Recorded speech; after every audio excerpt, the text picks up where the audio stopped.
जैसा कि आप जानते हैं कि बार नंबर्स को, आज का जो टॉपिक है बार नंबर्स, यानी इनको कहते हैं आरेखी संख्याएं। आरेखी संख्याएं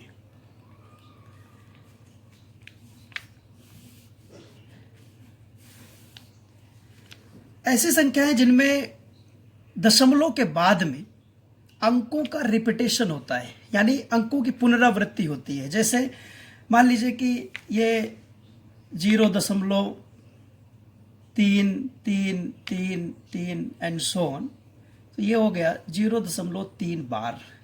ये बार जो है एक स्टॉपर का काम करता है, ये स्पीड ब्रेकर है। यहाँ पर आप रुक जाते हो और इसको पूरी तरह से रोक देते हो, यानी ये दोनों सेम है, तो इसको हम यहाँ बार से डिनोट करके छोटा कर देते हैं। अब कई बार क्या होता है कि बार नंबर्स का मतलब होता है कि बेसिकली अगर हम ऐसा कह सकते हैं कि ऐसी संख्याएं जिन्हें हम p/q के रूप में लिख सकते हैं, p/q के फॉर्म में अगर हम लिख सकते हैं तो उन्हें हम बार नंबर्स कहते हैं। अब बार नंबर्स बेसिकली कितने प्रकार की होती है ये ज़्यादा इंपॉर्टेंट है। तो बार नंबर्स का जो सबसे पहला है, यहाँ पर एक होता है आपका रिकरिंग।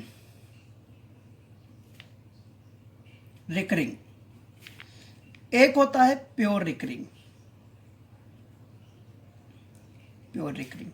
और एक होता है मिक्स्ड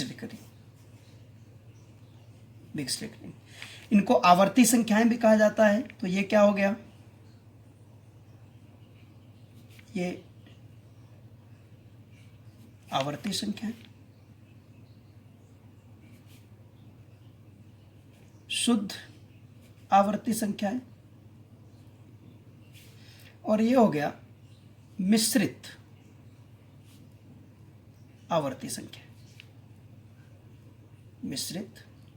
संख्या। इसको हम एक सिंपल तौर पर सिर्फ आप टर्मिनेटिंग भी कह सकते हो। टर्मिनेटिंग सभी हैं, क्योंकि जो टर्मिनेट हो जाए वही टर्मिनेटिंग है। टर्मिनेटिंग नंबर्स, ये भी क्या है, आवर्ती संख्या है, जिसको आप रोक सकते हो। आवर्ती संख्याएं या अवसानी संख्याएं।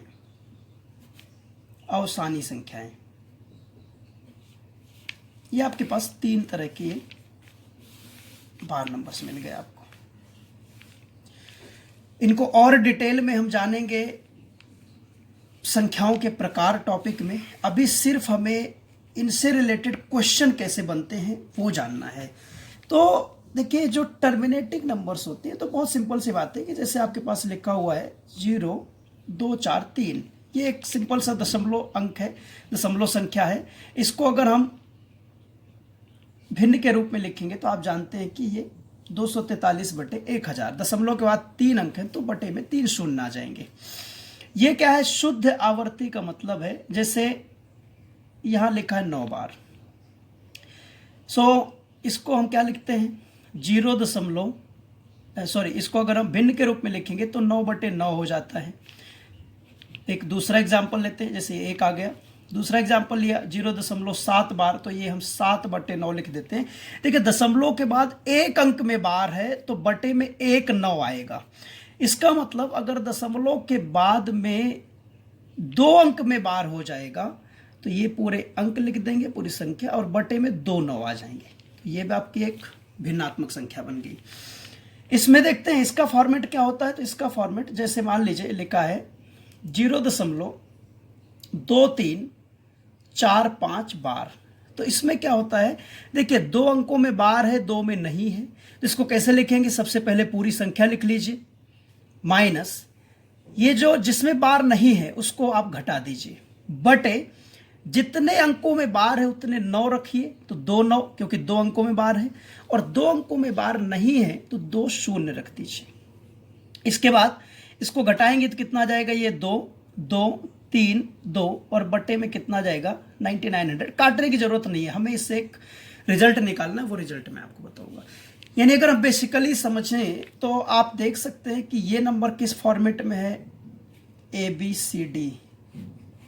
ये नंबर 0.AB या 0.AAA इस फॉर्मेट में है। ये नंबर किस फॉर्मेट में है? ये नंबर है 0.AB CD बार, मतलब ये CD आगे जा सकता है, इस फॉर्मेट में। अब इनमें हमें देखिए, अगर संख्या टर्मिनेटिंग है, अवसानी है, तो बटे में देखिए 1000 आ रहा है। 1000 का गुणनखंड 2 भी होता है, 5 भी होता है और 10 भी होता है, 100 भी होता है, 1000 भी होता है, लेकिन बेसिकली सिर्फ हमें छोटे नंबर्स पर देखना है। तो अब देखिए, अगर संख्या आवर्ती है, अवसानी है, तो उसके बटे में 2 या 5 या 10 जरूर होगा। इनमें से कोई एक जरूर से जरूर होगा। इसमें देखिए, इसकी पहचान क्या है? शुद्ध आवर्ती की पहचान। शुद्ध आवर्ती मतलब दशमलव के बाद जितने अंकों में अंक होंगे सभी में बार होगा। यहां देखिए, बटे में 2 या 5 नहीं होगा, 2 या 5 नहीं होगा। ये क्या हो गई है? ये शुद्ध आवर्ती हो गई है। इसमें देखिए 2 या 5 ये तो रहेंगे, क्योंकि देखिए यहां पर क्या है, 0 है, मतलब 2 से कट जाएगा, 5 से कट जाएगा, तो 2 या 5 होंगे। 2 या 5 के साथ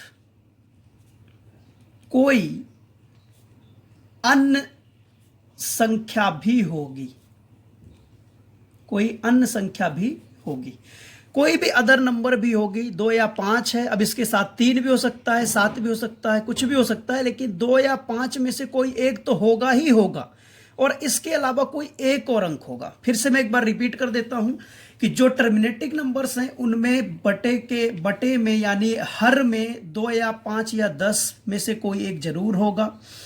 जो शुद्ध आवर्ती हैं उसमें 2 या 5 नहीं होगा, और जो मिश्रित आवर्ती हैं उसमें से 2 या 5 के साथ कोई अन्य संख्या भी होगी। दोस्तों, ये इससे रिलेटेड ये कंसेप्ट थे। अब इनसे बने हुए क्वेश्चंस, जैसे जोड़ घटाना, या आप इनसे रिलेटेड और कैसे बेसिक टाइप के क्वेश्चंस आते हैं, वो उन क्वेश्चंस में डिस्कस करते हैं। तो इसको आप याद रखिएगा, फिर आगे के हम क्वेश्चन देखते हैं। आज का पहला क्वेश्चन देखिए, जैसा कि अभी आपने जाना कि जो टर्मिनेटिंग संख्या है उसके बटे में, उसके डिनोमिनेटर में 2, 5 या 10 होता है। जो शुद्ध है, शुद्ध रिकरिंग है, प्योर है, पी से डिनोट कर रहा हूं मैं, उसके बटे में 2 या 5 नहीं होगा। और जो मिक्स्ड रिकरिंग है, एम से डिनोट कर रहे हैं, उसके बटे में 2 या 5 इसके साथ साथ अदर नंबर कुछ भी हो सकता है। अब देखिए, जैसे 8/27 आया। अब 8/27 को अगर आप भाग दोगे तो आपको बहुत देर तक देना पड़ेगा, मतलब आपको 3 अंक तक भी देना पड़ सकता है, 4 तक भी, 6 तक भी, 5 तक भी। तो सबसे पहले आपको देखिए पहचानना कैसे है। आप यहां देखो, बटे में क्या है? बटे में 2 या 5 है क्या? 2 या 5 का कहीं पर, ये 27 क्या है? 3 का मल्टीपल है, 3 का गुणज है, यानी ना 2 से कटेगा ना 5 से कटेगा, मतलब 2 या 5 नहीं है, तो टर्मिनेटिंग तो हो नहीं सकता। अब अगर हम इसमें आए तो 2 या 5 नहीं होता। जो जिसमें 2 या 5 नहीं होता वो शुद्ध रिकरिंग कहलाता है। और शुद्ध रिकरिंग में आप जानते हो कि दशमलव के बाद के सभी अंकों में बार होता है। तो आप ऑप्शन में सीधे देख लो कि ऐसा कौन सा ऑप्शन है जिसमें दशमलव के बाद सभी अंकों में बार है। तो इसमें देखिए सभी अंकों में बार है, यही आपका आंसर हो गया, आपको सॉल्व करने की जरूरत नहीं है। Next question 9/14। अब देखिए इसमें 2 है, लेकिन 2 के साथ में 7 भी है। तो आप जानते हो कि 2 या 5 के साथ अगर कोई अन्य संख्या भी होती है तो वो मिक्स्ड रिकरिंग होता है। और मिक्स्ड रिकरिंग में दशमलव के बाद कुछ अंकों में बार होता है और कुछ में नहीं होता है। तो आप देखिए यहां 6 में नहीं है, बाकी सब में है, यही आपका आंसर हो गया। आप चाहें तो इसको डिवाइड करके घर में चेक कर लीजिएगा। नेक्स्ट क्वेश्चन देखते हैं। अब देखिए यहां ना तो 2 है ना 5 है, तो आप बोलेंगे कि ये क्या है? शुद्ध आवर्ती है, यानी प्योर रिकरिंग है। प्योर रिकरिंग है तो प्योर रिकरिंग में दशमलव के बाद सभी अंकों में बार होता है। तो ये ऑप्शन और ये ऑप्शन तो कैंसिल हो गया, लेकिन देखिए इसमें भी सभी अंकों में बार है, इसमें भी सभी अंकों में बार है। 2 में से कौन सा आंसर होगा? तो इसको हम कैसे चेक करेंगे? तो आप देखिए ये 10/81, 10/81।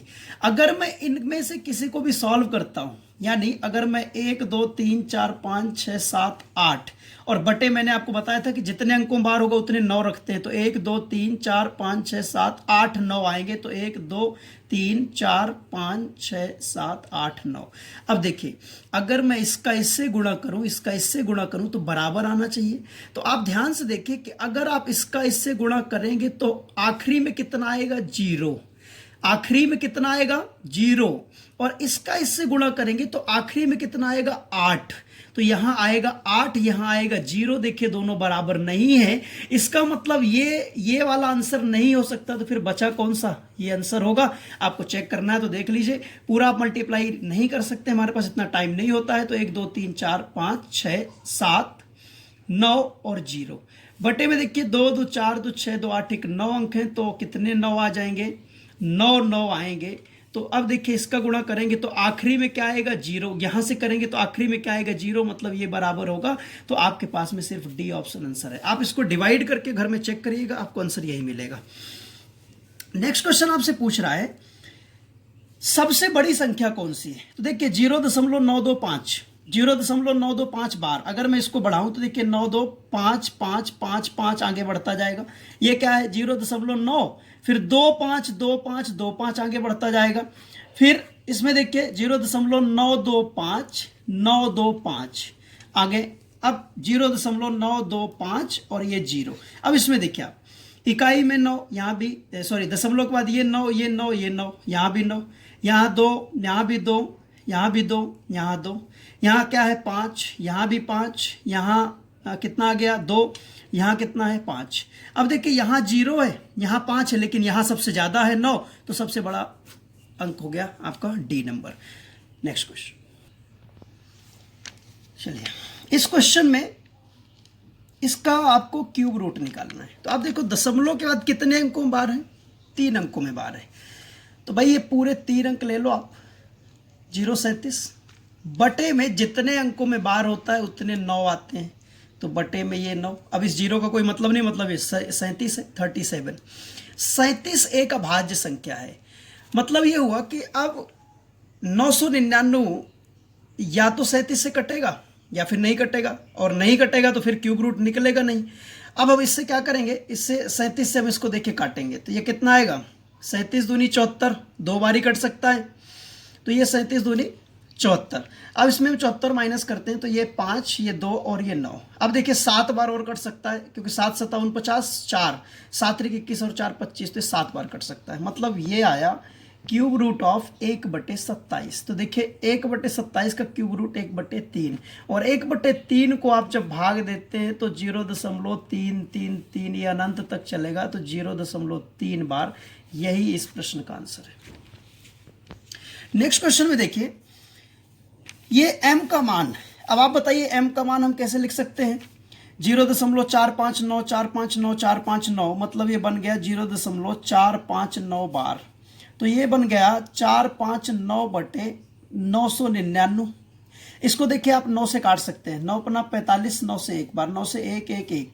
अभी हम 3 से देखिए और भी काट सकते हैं, तो 3 त्रिकाई 9, 3 7 21 और 3 से 17 बार, तो ये कितना आ गया 17, और बटे में कितना आ जाएगा ये 37। ठीक है, आप नहीं भी काटेंगे तो भी चलेगा, कोई दिक्कत वाली बात नहीं है, आप इसको उसी तरह रख सकते हैं। अब इसमें देखिए क्या है, ये है 0.531 बार, तो ये हो जाएगा 531/999। ये कितना हो जाएगा, 9 पन्ना 45, 5 3 8 9 9 81, और ये 9 से 1 1 1। अब ये नहीं कटेगा तो ये कितना हो गया 59, और बटे में कितना आया 111। अब इसमें हमें देखना है, देखिए ये कितना आ गया 59/111। अब आपसे बोल रहा है 1/n धन 1/m का मान निकालना है। तो आप देखो n का मान कितना है 17/37, तो 1/n उल्टा हो जाएगा, यानी 37/17 हो जाएगा, प्लस इसको देखिए m का मान कितना है 59/111, तो 1/m उल्टा हो जाएगा, कितना हो जाएगा 111/59। अब आप देखो बटे इनका जब आप लघुत्तम लोगे तो 17 × 59 आएगा।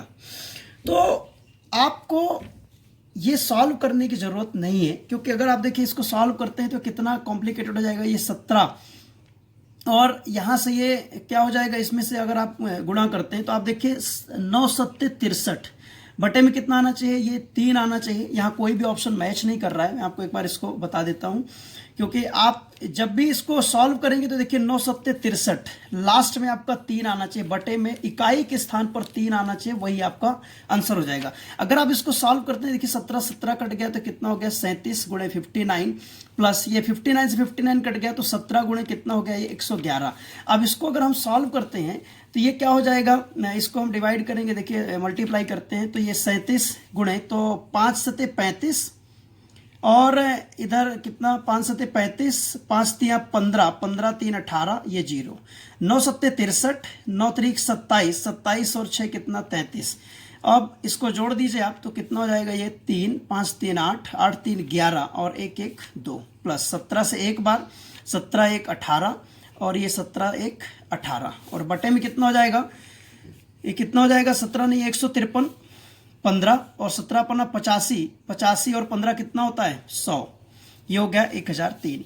इसको हम जोड़ेंगे तो कितना आ जाएगा, 7 3 10, 8 8 16 1 17 और ये कितना हो जाएगा, 8 1 9 1 10, 2 1 3 1 4 बटे 1003।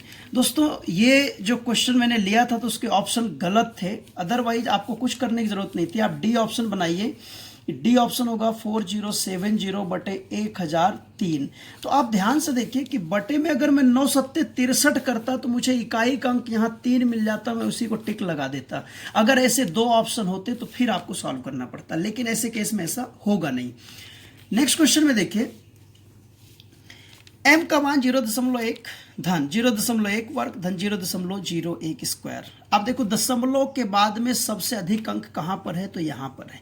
अब एक छोटा सा कंसेप्ट आप देखो, बहुत छोटी सी बात है कि जैसे 0.5 धन 0.003, मैं अगर आपको बोलूं इनको जोड़ना है तो आप अगर देखो, बहुत बचपन में हम ऐसे लिखते थे 0.003, फिर 0 दशमलव के नीचे दशमलव आता था और ये 5, अब इसको जोड़ेंगे 0.503। अब ध्यान से देखो कि जिस संख्या में दशमलव के बाद ज्यादा अंक होते हैं उसका आखिरी अंक ही आखिरी में आता है।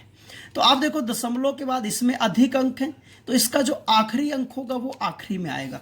इसमें आप देखो m+l निकालना है, मतलब इन दोनों को जोड़ना है। आप बताओ दशमलव के बाद में सबसे अधिक अंक कहां पर होंगे, तो दशमलव के बाद में सबसे अधिक अंक आपके कहां होंगे, इसमें होंगे। तो सबसे अधिक अंक की अगर हम बात करें तो ये क्या आएगा, इसको अगर हम स्क्वायरिंग कर दें तो ये आएगा 0, इसका वर्क करेंगे तो कितना आ जाएगा, देखिए 2 0 4 3 3 6 अंक के बाद 2 2 4 और 2 6, ये लास्ट में क्या आना चाहिए, 9 आना चाहिए। तो आप देखो इसमें लास्ट में क्या है, 9 है। तो ऑप्शन में आप देख लो ऐसा कौन सा ऑप्शन है जिसमें लास्ट में 9 दिख रहा है, तो ये देखिए लास्ट में यहाँ 9 दिख रहा है, वही आपका क्या आ जाएगा, आंसर आ जाएगा। नेक्स्ट क्वेश्चन देख, इस क्वेश्चन में देखिए तो ये क्या बन रहा है, 1/0.4। 1/0.4 का मतलब क्या है, 10/4। अब देखिए 10/4 का मतलब क्या हुआ, ये 2 पंचे 10, 2 दूनी 4, मतलब 2.5 ये हो गया, प्लस ये 1/0.04, तो ये क्या बनेगा, देखिए 100/4, मतलब इसको काटेंगे तो 25, धन कितना हो गया 25। इसी तरह से इसको लिखेंगे तो ये ऊपर कितने 3 0, 1000/4, तो ये कितना हो जाएगा, 4 दूनी 8, 4 पंचे 20, ये हो जाएगा 250 प्लस कितना 250।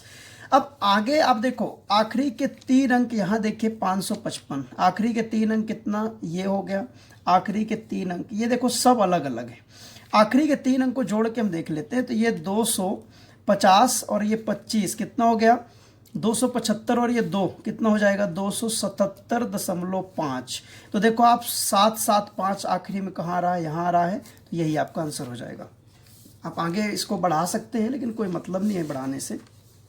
इसमें देखिए इसको हम जोड़ेंगे तो ये बनेगा 1.666 और आगे भी इसी तरह सीरीज बनती जाएगी। तो आप इसको जानते हैं क्या लिखा हुआ है, 1.6 बार, जिसको हम ऐसा भी लिख सकते हैं 16, पूरा ले लो 16 माइनस ये जो अंक है इसको माइनस कर दीजिए 1 बटे में क्या आ जाएगा 9, ये आ जाए कितना 15/9, तो 3 5 15, 3 3 9, इसका आंसर कितना आएगा 5 3 15। आप चाहें तो डिवाइड भी कर सकते हैं। नेक्स्ट क्वेश्चन है, ये थोड़ा सा बड़ा क्वेश्चन है, इसको ध्यान से देखिएगा। इसको हमें इसके रूप में तोड़ना पड़ेगा, तो कैसे तोड़ेंगे देखिए, ये लिख सकते हैं हम 40 धन 7 धन, आप जानते हैं कि 0.2 का मतलब क्या होता है 2/10, ये 0.05 का मतलब क्या हो जाएगा 5/100, मतलब दशमलव के बाद जितने अंक होंगे बटे में उतने जीरो आ जाएंगे। तो धन देखिए 2 बटे कितना आएगा 10, क्योंकि एक अंक है। धन 5 बटे कितना आएगा, 2 अंक है तो 100। धन 0 बटे कितने, 3 अंक है तो 3 जीरो। धन 6 बटे कितने, 4 जीरो, यानी 10,000। बराबर में जो दिया है 4a धन 7/b धन 2c धन 5/d धन 6e। अब देखिए इसको 4a का मान इससे कंपेयर करेंगे तो 4a बराबर 40, तो a बराबर कितना आ गया 10, 4 दहम 40। ये 7 बराबर कितना होगा 7/b, तो देखिए 7 से 7 कट गया तो b का मान आ गया 1। यहाँ क्या है 2/10 बराबर कितना 2c, तो 2 से 2 कट गया तो c बराबर 0.1। यहाँ से इसको कंपैरिजन करेंगे 5/100, 5/100 5/d के बराबर होगा, तो 5 से 5 कट गया तो d का मान आ गया कितना 100। फिर ये वाला देखिए पोर्शन 0 हो गया, इसको हटा देंगे। 6 वाले से कंपेयर होगा तो 6e बराबर 6 बटे कितना हो जाएगा 10,000 बराबर 6e, तो देखिए 6 से 6 कट गया, e का मान कितना आ जाएगा 0. देखिए 2 4 अंक के बाद दशमलव, तो 2 और कितना हो जाएगा ये 2 1, ये आ जाएगा। अब हमें क्या निकालना है, निकालना है 5a धन 3b धन 6c plus d plus 3e बराबर, देखिए 5 गुणे a का मान कितना है 10 धन 3 गुणे b का मान कितना है 1 धन 6 गुणे c का मान कितना है 0.1 धन d कितना है 100 धन 3 गुणे 0.001 बराबर ये कितना 50 3 53 और ये 100 153। अब 153 दशमलव आगे जो कुछ भी आए आप देख लीजिए, ये आपको ऑप्शन मिल गया 153 वाला, आप इसको टिक लगाइए, आगे बढ़िए। नेक्स्ट क्वेश्चन, इस क्वेश्चन को देखिए, ये दिखने में बड़ा क्वेश्चन है पर हम इसको सॉल्व कैसे कर सकते हैं। मैं अगर इसको x मान लेता हूं तो देखो आप, ये इधर हो जाएगा x² और इधर हो जाएगा, ये डबल है इसका तो ये हो जाएगा 2x। इसको अगर y मान लेता हूं तो ये हो जाएगा y², ये ट्रिपल है 3 गुना है तो ये हो जाएगा 3y। इसको अगर मैं z मान लेता हूं तो ये बन जाएगा z², और ये क्या 2 गुना है तो ये बन जाएगा क्या 2z। अब देखिए इसमें l बराबर क्या होगा x बटे x² धन 2x। देखिए x कॉमन लेंगे तो कट जाएगा, तो ये बचेगा क्या 1 बटे x धन 2। यहाँ से m बराबर क्या होगा y बटे y² धन 3y, y कॉमन लेंगे तो कट जाएगा, यहाँ से क्या होगा ये 1 बटे y धन 3। अगर हम n बराबर देखें तो ये z बटे क्या होगा z² धन 2z, और z कॉमन होगा तो कट जाएगा, कितना z प्लस 2 बचेगा। अब इसमें देखिए x के मान को लगभग में ले लेते हैं 2, तो यहाँ कितना हो जाएगा 1 बटे 2 धन 2 4। y के मान को लगभग में ले लीजिए 3, तो 1 बटे 3 3 6, और z के मान को लगभग में ले लीजिए 4, तो ये 4 2 6। अब देखिए यहाँ हो गया कितना, ये 4 2 6 हो जाएगा और ये 3 3 6 हो जाएंगे, तो बराबर हो रहे हैं। तो अगर हम इसको ये पूरा लेते हैं तो 3 3 6 तो इसमें जुड़ेगा, लेकिन ये कितने 3 2 5 0, तो ये 5 0 और ये 3 होगा। और इसमें अगर हम ये पूरा लेते हैं तो 4 2 6 तो हो जाएगा, लेकिन ये कितना हो जाएगा 5 0 लास्ट में 4 होगा। इसको भी ले लेते हैं तो हालांकि कोई फर्क उससे पड़ेगा नहीं, 2 2 4 होगा, और ये 5 0 और ये लास्ट में क्या आ जाएगा 4 आ जाएगा। अब देखिए ध्यान से, बटे में ये है, यहाँ बटे में ये है, यहाँ बटे में ये है। अब आप ये बताइए कि एक को आप जितने ज़्यादा भागों में काटोगे उतना ही छोटा होता जाएगा। इसका मतलब ये हुआ कि मैं बड़ी संख्या से अगर डिवाइड करता हूं तो वो संख्या छोटी होगी। तो आप देखिए सबसे बड़ी संख्या बटे में कहाँ है, यहाँ पर है। इसका मतलब जो n है वो सबसे छोटा होगा, तो आपका आंसर क्या हो जाएगा n स्मॉलेस्ट। नेक्स्ट क्वेश्चन देखते हैं।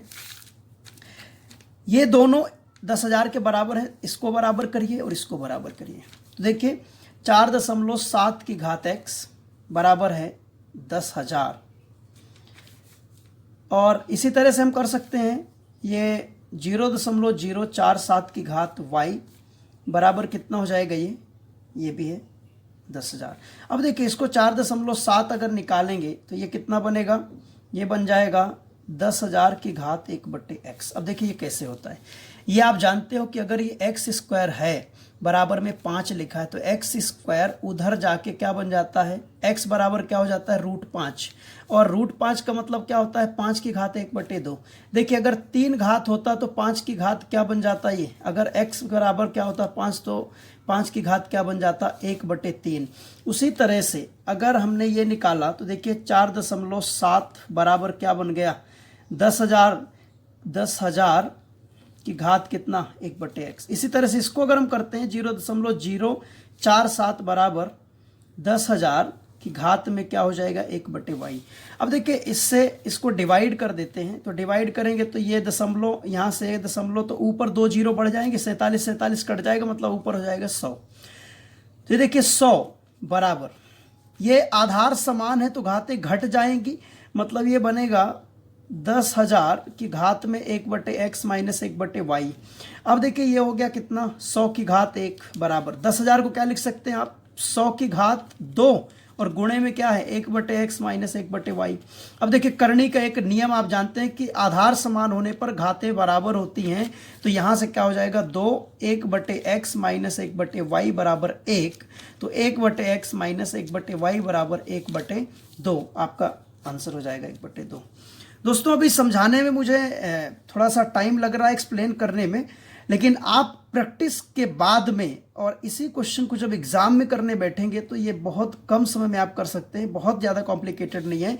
क्योंकि अगर मेरी प्रैक्टिस जैसे है तो मैं इसको एग्जाम में अगर करना चाहूँ तो मैं देखिए डायरेक्ट भी कर सकता हूँ कि मुझे दिख रहा है यहाँ से तो मैं सीधे इसको करूँगा क्या यहाँ से 1/x, और यहाँ से मुझे दिख रहा है तो मैं इसमें 1/ क्या करूँगा y। अब ये दिमाग में चल रहा है कि इसकी घात में है तो इसकी घात में है तो ये माइनस में सीधे लिख दूंगा, लेकिन ये 10,000 है तो किसकी घात में जाएगा 100 की घात 2 में जाएगा, तो ये हम ऐसा लिख सकते हैं 2 यहाँ पर। और यहाँ देखिए इसको काटने में यहाँ 3 अंक है, यहाँ 1 अंक है तो 2 जीरो यानी 100 आएगा। तो ये डायरेक्ट भी आप इसको कंपेयर करके और सीधे इसको टिक लगा सकते थे। ठीक है, नेक्स्ट क्वेश्चन देखते हैं। इस क्वेश्चन में देखिए ये दशमलव के बाद 2 अंकों में बार है, तो 2 अंकों में बार है तो बटे में 2 9 धन, यहाँ भी 2 अंकों में बार है तो बटे में 2 9 और गुणे में क्या है 3 बराबर। देखिए आधार में एक जैसी संख्या है तो इन दोनों को सीधे जोड़ दीजिए, कितना हो जाएगा 33 बटे कितना 99 गुणे ये 3 बार में कट जाएगा, ये भी कट जाएगा, आपका आंसर हो जाएगा 1। नेक्स्ट क्वेश्चन, जब आपसे इसका जोड़ पूछे और दशमलव के बाद समान अंकों में बार हो, जैसे यहाँ 2 अंकों में है, यहाँ 2 अंकों में है, यहाँ भी 2 अंकों में है, तो आप डायरेक्ट जोड़ सकते हैं 6 4 10 2 12। अब हासिल 1 2 3 5 1 6, इनमें बार लगा दीजिए, दशमलव 5 2 7 3 10 और यही आपका आंसर हो जाएगा।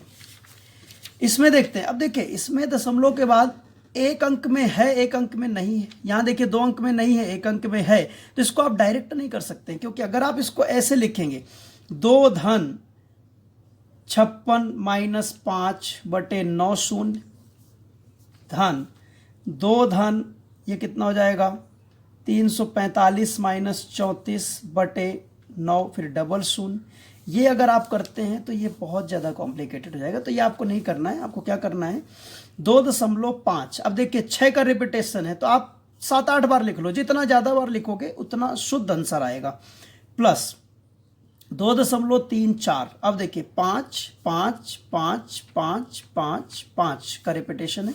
अब इसको जोड़िए 6 5 11 1, 6 5 11 1 12, 6 5 11 1 12, 6 5 11 1 12, 6 5 11 1 12, 6 5 11 1 12, 6 5 11 1 12, 6 4 10 10 1 11, 5 3 8 1 9 और 2 2 4। तो यहाँ से देखिए रिपीटेशन किसका हो रहा है 2 का हो रहा है, ये भी जब आगे आप और लेंगे तो ये 2 आएगा, यानी 4.912 बार ये आपका आंसर हो जाएगा। नेक्स्ट क्वेश्चन में इसको भी आपको इसी तरह से लिखना है, तो देखिए 2.8 5 6 5 6 5 6 5 6 5 6 5 6 7 8 बार लिख लीजिए। 3.74 7 4 7 4 7 4 7 4 7 4 7, इसको 5.85 अब रिपीटेशन 6 का है, 6 6 6 6 6 6 6। अब इसको जोड़ दीजिए, 6 6 12 7 19 1, 6 4 10 10 5 15 1 16, ठीक है। ये कितना हो गया? 1 6 6 12 12 7 19 1 20, फिर 2 6 4 10 5 15 15 2 17, फिर 1 6 6 12 7 19 1 20 0, फिर 2 6 4 10 5 15 2 17, फिर 1, ये कितना हो गया? 6 6 12 7 19 1 20, फिर 2 6 4 10 5 15 2 17, फिर 1 6 6 12 7 19 1 20, 2 6 4 10 5 15 2 17, फिर 1 7 दूनी 14 और 7 त्रिक 21, तो ये 1 2, अब कितना हो गया? 5 5 10 4 14 14 और 2 16, ये 6 हासिल किया। 1 8 8 16 और 8 त्रिक 24 24 4 कितना बचा? 2 5 3 8 2 10 2 12। तो आप इसको ध्यान से देखिए, 12.461 के बाद 7 0 7 0 7 0 7 0, आगे भी 7 0 आएगा, तो ये 7 0 में आप बार लगा दीजिए, यही आपका आंसर है। नेक्स्ट क्वेश्चन, इस क्वेश्चन में देखिए दशमलव के पहले अंक में बार है। दशमलव के पहले कभी अंक में बार नहीं होता है, लेकिन अगर कभी इस तरह की अंक का या इस तरह की संख्या का फॉर्मेशन होता है तो ध्यान रखिएगा, a बार दशमलव BC अगर इस तरह की संख्या है तो इसको हम ऐसे लिख सकते हैं -a + 0.BC। इसका मतलब ये क्या है? -5 धन, फिर ये कितना है? -6 धन 0.48 धन, ये -8 धन 0.64। तो आप देखिए इसको जोड़ दीजिए, 8 6 14 14 और 5 कितना हो गया? 5 4 9 19, ठीक है। आप देखिए यहाँ डायरेक्ट भी जोड़ सकते थे, 8 6 14 14 और 5 19, लेकिन ये कैसा है? ऋणात्मक है, प्लस। अब धनात्मक संख्या को एक साथ जोड़िए, कितना हो जाएगा? 8 4 12 12 2 14 1, तो 6 1 7 7 4 11 11 और 1 12, और ये यहाँ दशमलव आ जाएगा।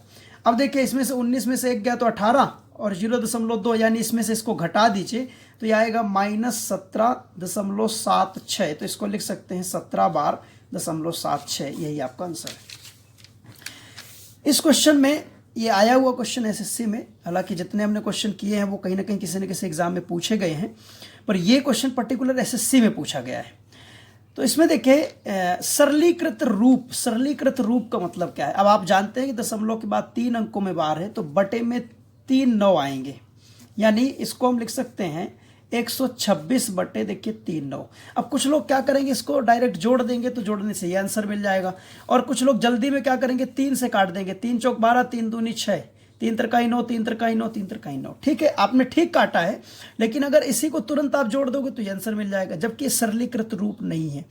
इसका सरलीकृत रूप वो संख्या होगी जो आप इसको तब तक काटिए जब तक ये कटे, मतलब इसका सरलीकृत रूप वो संख्या हो कि जिनका महत्तम 1 हो जाए, मतलब जिनमें कुछ कॉमन ना हो, मतलब ये कि वो जब ना कटे। तो देखिए अभी 3 से कट रही है, तो 3 से काटिए 14 बार, 3 से कितना 111 बार, और इसको हम जब जोड़ देंगे तो कितना आ जाएगा 125, क्योंकि अंश और हर का योग पूछा है, तो इनका योग कितना आ जाएगा 125, तो ये आपका आंसर।